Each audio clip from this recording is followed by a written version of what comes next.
नमस्कार, स्वागत है आप सभी का वीडियो गुरु में। और आज वीडियो गुरु में हम लोग बात करने वाले हैं रेशियो एंड प्रपोर्शन की। तो अभी तक हम लोगों ने समझा रेशियो क्या होता है, प्रपोर्शन क्या होता है, रेशियो की अप्रोच क्या होती है बेसिक। आज उसी में आगे बात करेंगे और देखेंगे कितने तरीके के और सवाल इन पर बन सकते हैं। तो कुछ बेसिक कॉन्सेप्ट की बात करें हम रेशियो में, तो एक बेसिक कॉन्सेप्ट आपका चलता है कि अगर आपसे कहा जाए कोई दो संख्याएं हैं जिनका योग a प्लस बी मान लीजिए 25 है और इनके बीच का जो रेशियो है वो 2:3 है, तो आपके दिमाग में बात क्या आनी चाहिए कि इन दोनों रेशियो का जो योग है यानी ये 5, तो 5 रेशियो की जो वैल्यू है वो एक्चुअल में उनके सम के बराबर होनी चाहिए। 5 रेशियो की जो वैल्यू है वो एक्चुअल में उनके सम के बराबर होनी चाहिए, यानी ये 5 रेशियो 25 के बराबर होना चाहिए और 1 रेशियो इस हिसाब से कितना हो जाना चाहिए, 1:5 के बराबर। यानी कि ये 5 2 10 और ये 5 3 15, तो a की वैल्यू 10, b की वैल्यू 15। आप यहां से एक रेशियो की वैल्यू निकाल के सॉल्व कर सकते हैं। या फिर अगर आपसे कहा जाए a/b 7/5 है और a और b का जो डिफरेंस है वो मान लीजिए 8 है, a और b का जो डिफरेंस है वो 8 है, तो हमारे दिमाग में क्या क्लिक होना चाहिए, रेशियो का जो डिफरेंस है, यानी दो रेशियो का डिफरेंस दिख रहा है, रेशियो का जो डिफरेंस है वो एक्चुअली में इसके डिफरेंस के रिलेशन में आना चाहिए। तो यहां से हम क्या कह सकते हैं कि दो रेशियो का जो डिफरेंस आ रहा है वो जब एक्चुअल वैल्यूज में आता है तो वो 8 के बराबर हो जाता है। दो रेशियो का जो डिफरेंस आ रहा है जब वो एक्चुअल वैल्यूज में आ जाता है तो वो 8 का हो जाता है। तो 1 रेशियो कितने के बराबर हो जाएगा, 1 रेशियो आपका 8/2 यानी 4 के बराबर हो जाएगा। 1 रेशियो की वैल्यू 4 है। अगर मुझसे a की वैल्यू पूछी जाएगी तो a की वैल्यू कितनी हो जाएगी, ये 7 रेशियो है यानी 7 × 4 28।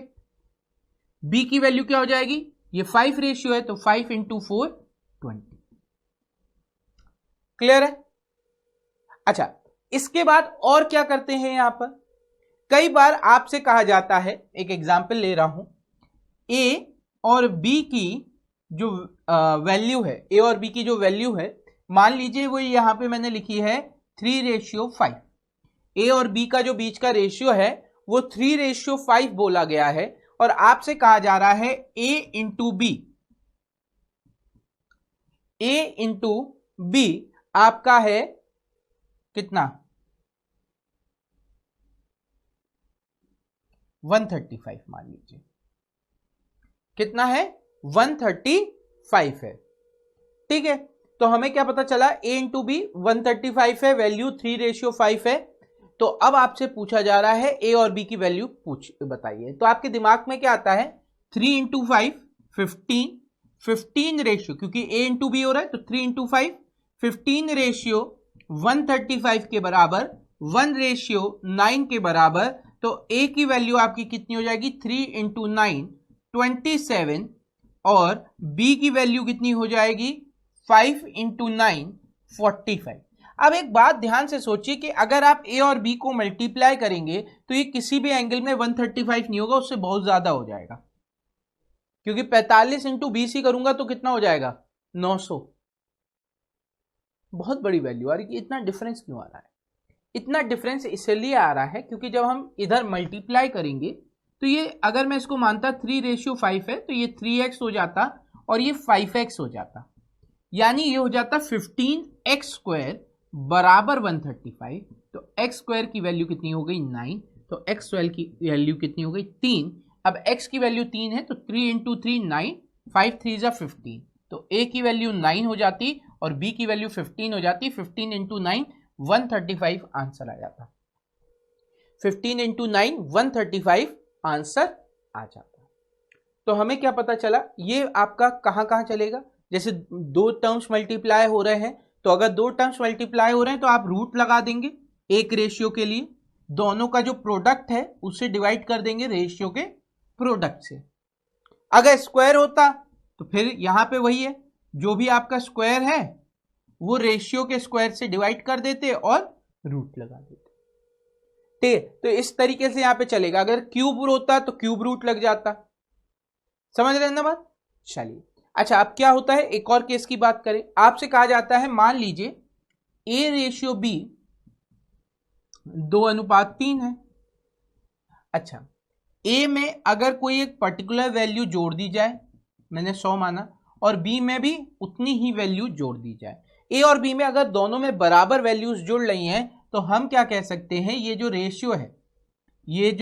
रेशियो है वो किसी एक पर्टिकुलर वैल्यू से बढ़ रहा हो। अभी मैंने मान लिया ये बड़ा है 2 से 4, 2 से 5, ठीक है। ये पहले रेशियो था, A/B 2:3। अगर A को भी 100 से बढ़ा दिया जाए, B को भी 100 से बढ़ा दिया जाए, तो ये 4:5 हो रहा है। तो हमारा लॉजिक क्या आ रहा है कि दोनों वैल्यू एक पर्टिकुलर नंबर से बढ़ रहा है, और रेशियो भी दोनों जगह फिर एक पर्टिकुलर नंबर से बढ़ना चाहिए। बिल्कुल बढ़ रहा है। ये कितने से बढ़ रहा है? 2 से।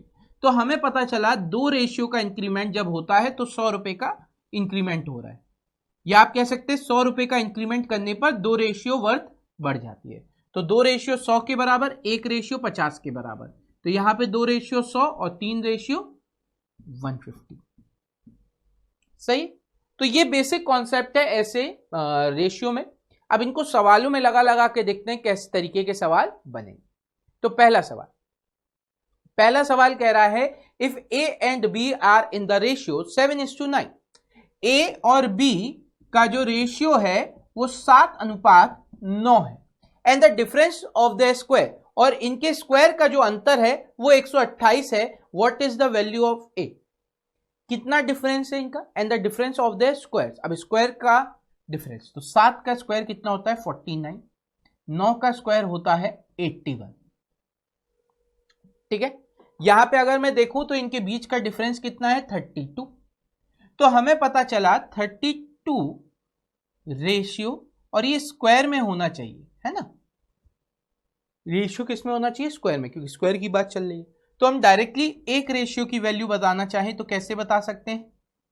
अंडर रूट में 128 डिवाइड बाय 32, यानी 32 से ये चला जाएगा 4 बार, रूट के बाहर आएगी 2। रूट के बाहर क्या आ जाएगी? 2 वैल्यू। क्या कह रहे हैं? ए का मान ज्ञात करिए। अब ए का मान क्या हो जाएगा? ए 7 है, 2 का मल्टीप्लाई कर देंगे 14। 7 इंटू 2 14 आंसर आ गया। 7 इंटू 2 14 आंसर आ गया। चलिए बढ़ते हैं अगले सवाल की तरफ, देखते हैं अगला सवाल क्या है आप सभी के लिए। अगला सवाल कह रहा है, 3 numbers are in the ratio 8:9:11 while the sum of the square is 2394, so find the smallest value। अब आपके दिमाग में फिर से वही बात आई, 8 का स्क्वायर कितना होना चाहिए? 64। 9 का स्क्वायर कितना होना चाहिए? 81। और 11 का स्क्वायर होना चाहिए 121। सम करेंगे तो कितना हो जाएगा? 4 5 1 6 12 8 24 6 266। ठीक है। स्क्वायर की बात हो रही है तो एक रेशियो कितने के बराबर होगा? एक रेशियो बराबर होगा अंडर रूट में 2394 डिवाइड बाय 266।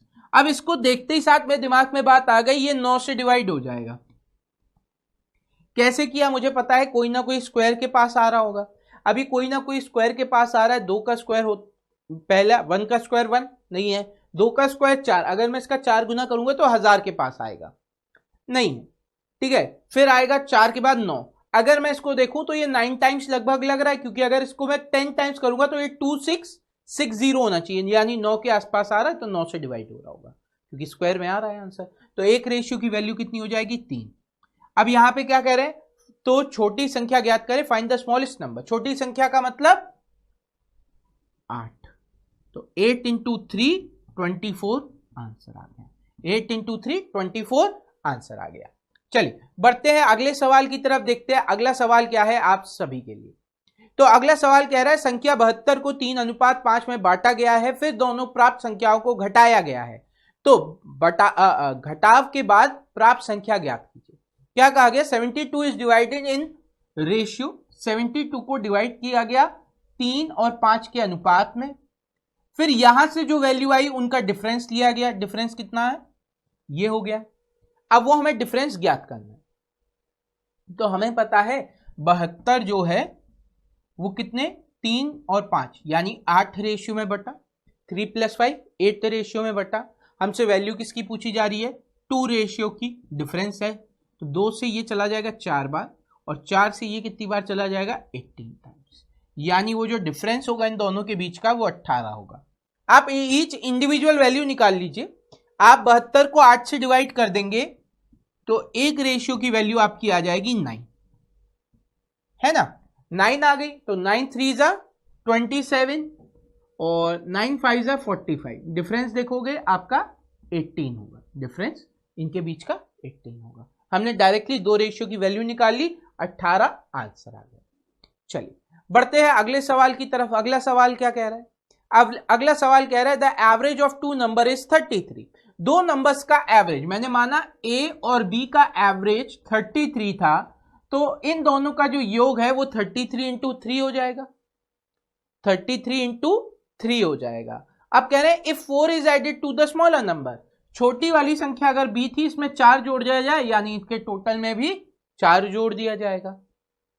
अब जो वैल्यू आ रही है कौन कौन सी, ए और बी प्लस 4 का टोटल, वो 70 के बराबर है, और ए रेशियो बी प्लस 4 की वैल्यू जो रेशियो है वो 5:2 है। यानी हमें क्या पता चला, 5 + 2 7 रेशियो 70 के बराबर है, तो एक रेशियो कितने के बराबर हो जाएगा, 10 के बराबर। ठीक है, एक रेशियो 10 के बराबर। What is the smaller number, smaller number क्या है, 2, 2 रेशियो 20 के बराबर। अगर आपका आंसर 20 आ रहा है तो ये गलत है, ये आंसर 20 आ रहा है तो गलत है, क्योंकि 20 तब आ रहा है जब छोटी संख्या में 4 जोड़ा गया, यानी छोटी संख्या क्या होनी चाहिए, 20 - 4 यानी कि 16। सही है। देखो हम क्या, अभी ये रेशियो किसका है, b + 4 का, हमें किसकी वैल्यू चाहिए, b की, यानी b + 4 20 आ रहा है, तो 20 में से 4 हटा देंगे तो b की वैल्यू आ जाएगी 16। चलिए बढ़ते हैं अगले सवाल की तरफ, देखते हैं अगला सवाल क्या है आप सभी के लिए। तो अगला सवाल कह रहा है there is 480 student in a school. एक स्कूल में 480 स्टूडेंट हैं, in which the ratio of the boys and girls is 5:3। इसमें ये 480 5:3 में बट जाते हैं। ठीक है, how many girls should be included so that the ratio between them will be 1:1। अब कह रहे हैं कुछ लड़कियां जोड़ी जाएं ताकि ये जो है वो वैल्यू 1:1 हो जाए। अब आपके दिमाग में क्या बात आई कि लड़कियां जुड़ रही हैं पर लड़के तो उतने के उतने ही हैं, लड़कियां जुड़ रही हैं पर लड़के तो उतने के ही उतने हैं, तो हमने लड़कों की संख्या बराबर कर दी, लड़कों की संख्या बराबर कर दी, यानी इस रेशियो में 5 का मल्टीप्लाई कर दिया, तो अब आपकी ये वैल्यू 5 हो गई और ये वैल्यू भी 5 हो गई। तो आपको पता चला कितने ज्यादा लोग मिलाने पड़ेंगे, 2 लोग रेशियो मिलाना पड़ेगा। तो अब हमें क्या पता था कि 5 + 3 8 रेशियो किसके बराबर है, 480 के बराबर। तो 2 रेशियो कितने के बराबर हो जाएगा, 4, ये डिवाइड बाय 4 हुआ, 8 डिवाइड बाय 4 2, तो 480 डिवाइड बाय 4 कितना हो जाएगा, 120। तो 2 रेशियो 120 के बराबर, यही इतने लड़कियां हमें ऐड ऑन करनी पड़ेंगी। अब देखो यहां पे हमें उतना भी करने की जरूरत नहीं है, जो हमारे दिमाग में क्या बात आनी चाहिए, यहां पे कह रहे हैं 1 और 1 हो जाए, तो 5 है ये 3 है, यानी कितने रेशियो यहां से ऐड करने पड़ेंगे, 2 रेशियो। अगर 3 + 2 कर दूं तो 5 5 हो जाएगा। तो मुझे क्या पता चला, 480 8 रेशियो के बराबर है, तो 2 रेशियो ऐड करने पे दोनों बराबर बराबर हो जाएंगे, तो 2 से 4 बार, 4 से 120 बार, आंसर आपका 120 आ गया। ठीक है, चलिए बढ़ते हैं अगले सवाल की तरफ, देखते हैं अगला सवाल क्या है आप सभी के लिए। तो अगला सवाल भी पिछले सवाल से मिलता जुलता है। यहां पे क्या करो, वीडियो पॉज करो, सॉल्व करने का प्रयास करो, बताओ इसका आंसर क्या आएगा, फिर हम बताएंगे इसका आंसर क्या आएगा। तो जल्दी से सभी लोग वीडियो पॉज करें, इसे सॉल्व करने का प्रयास करें।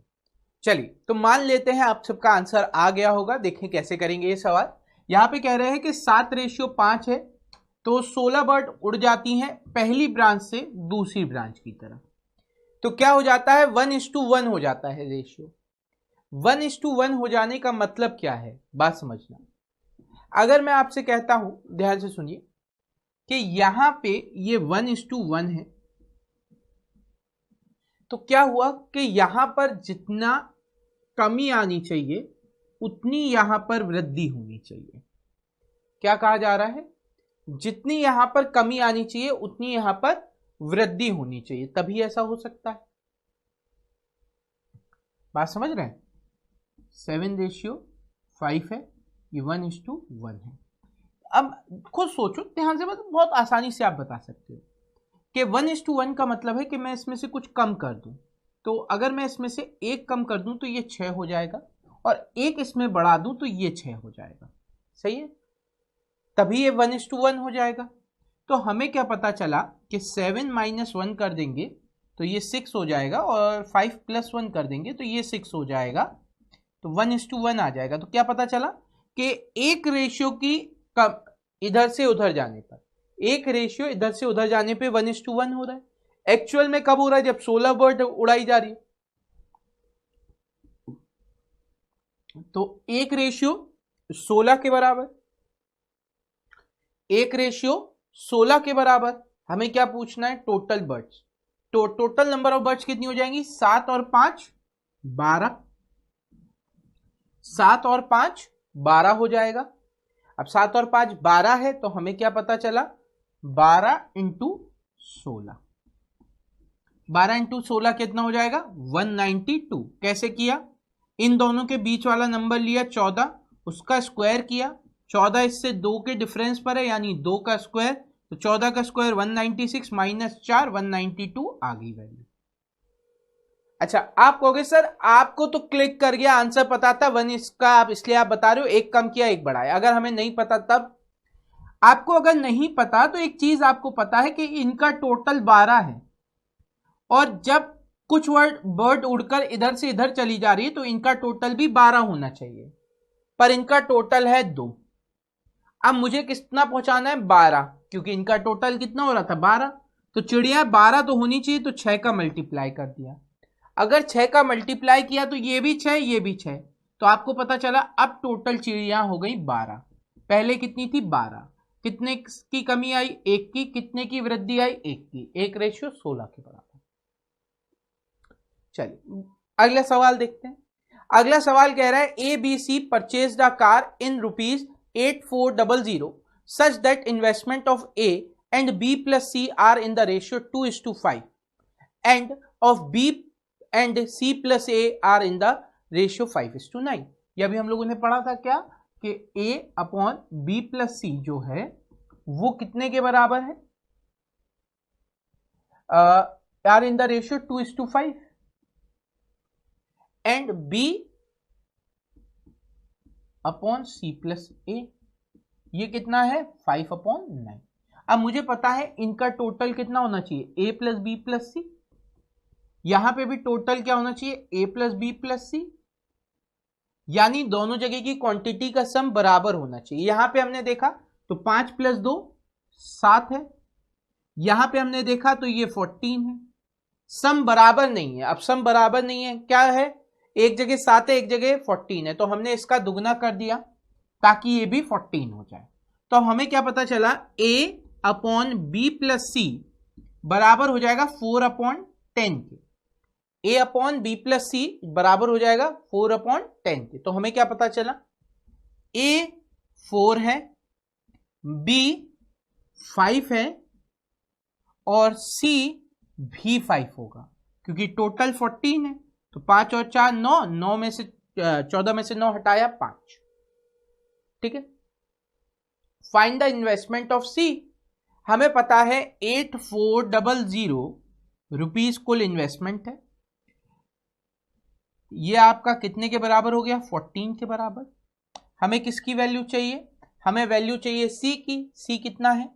5। C कितना है?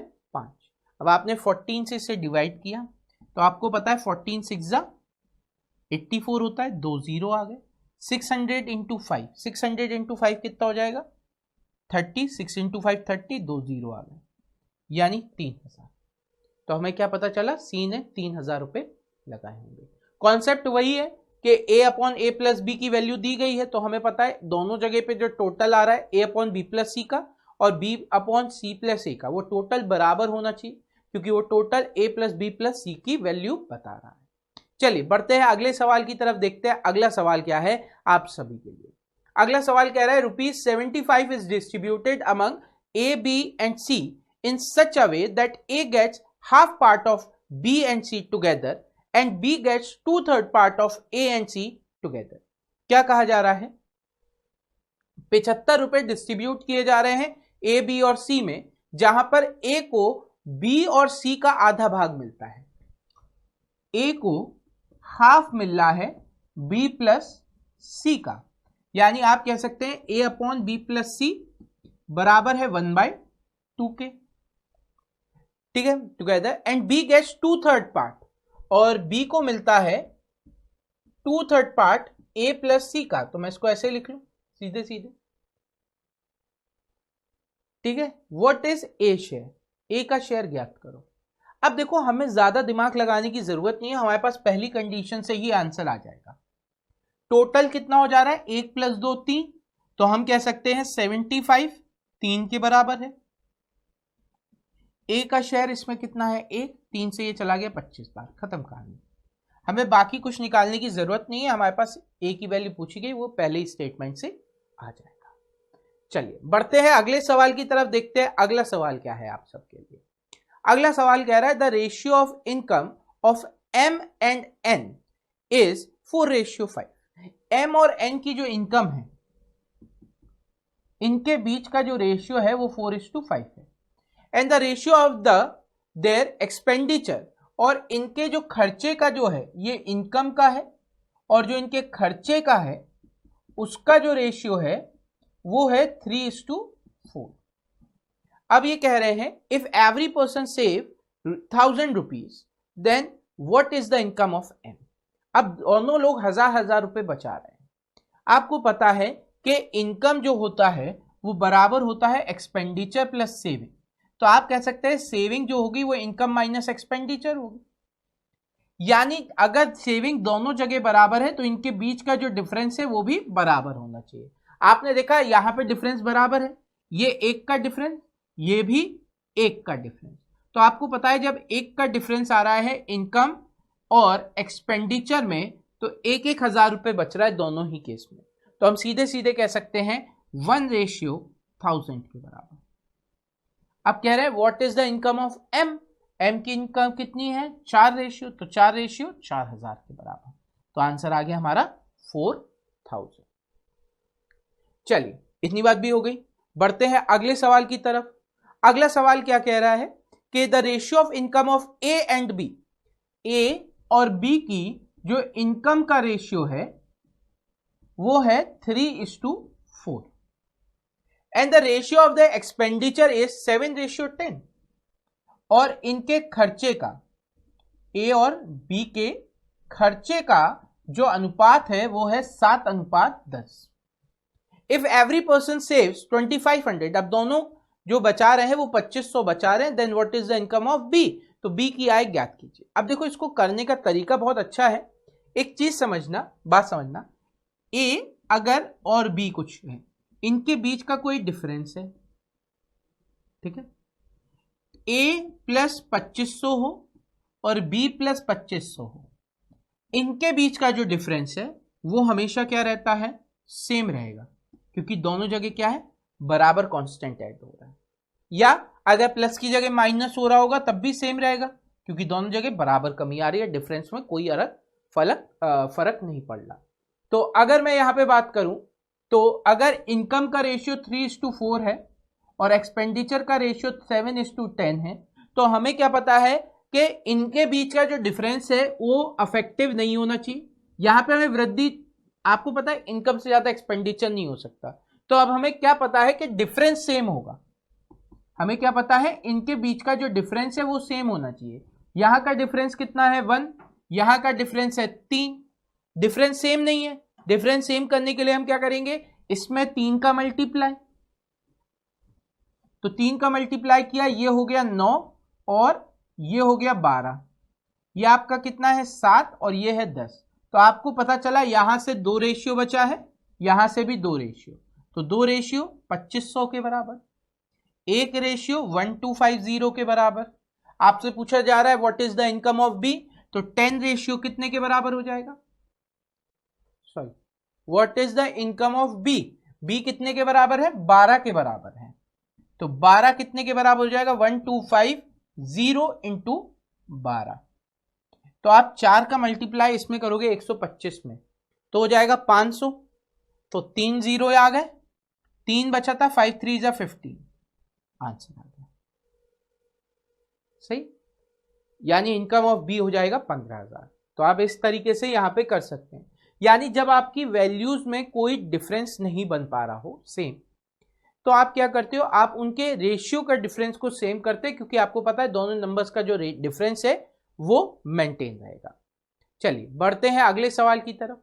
अगला सवाल कह रहा है the ratio of income of A and B is 5:3।